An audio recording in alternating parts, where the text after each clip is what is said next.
D'abord, un jeune que je félicite davantage parce qu'il est en terminale. D'accord. Il est en terminale C. C'est déjà ça qu'il faut savoir.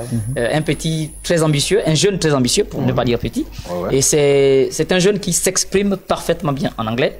Ah bon? Et il a su. On va tester ça. Voilà, c'était déjà ça. Donc, ce n'était pas chose facile. On aurait pu penser à un jeune, donc peut-être issu d'une série littéraire, d'une série peut-être. Bien sûr. La A1 par exemple, A2, ma série par exemple. Voilà. Oui. Vous voyez un peu. Mais là, il vient planter le décor parce que il prouve effectivement que malgré le fait d'être en terminale C, il a des compétences autres qu'il peut faire valoir et qui lui ont valu effectivement cette sélection pour pouvoir représenter valablement le Gabon auprès de parmi les autres États membres qui ont, comme le Gabon, envoyé le maximum de jeunes pour...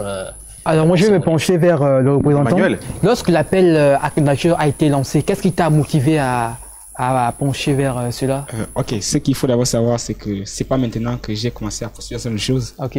Il faut savoir que l'année passée, j'étais secrétaire général de la coopérative de mon lycée. Ok. Cette année, j'étais secrétaire général adjoint.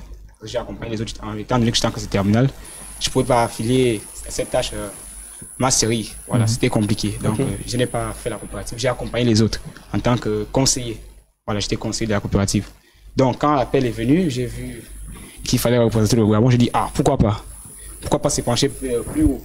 Votre micro, j'ai déjà fait la coopérative. Lui-même, c'est plus de 5000 élèves. Ah ouais. Si j'ai pu gérer 5000 élèves, c'est pas aller représenter le gouvernement que je ne pourrais pas faire. Je me suis dit, je crois mon potentiel, je crois ma chance, je crois mon potentiel vraiment. Donc j'ai postulé, c'est comme ça que j'ai été retenu pour aller passer le test. Et différentes étapes de sélection, comment ça s'est passé? Bon oui, c'était vraiment compliqué, parce que il me disait que petit, tu vois, là tu rentres dans les choses des grands. Voilà, tu rentres dans les choses des grands. Il y a des fois, je n'avais pas de forfait pour assister aux séances en ligne. Ah, c'était en ligne? Ah, voilà, ouais. sur l'application Zoom. Oui. Voilà, mais il y a des fois, je n'avais pas de forfait, il y a des fois, j'étais à l'école. C'était vraiment compliqué. Gérer tout ça, c'est là où mon leadership est Votre micro sur vous. Mon leadership a intervenu. Alors, moi, j'aimerais te poser une question. Comment est-ce que ça s'est passé une fois que tu es arrivé en Turquie? Quelles sont les différentes activités que vous avez eu à faire?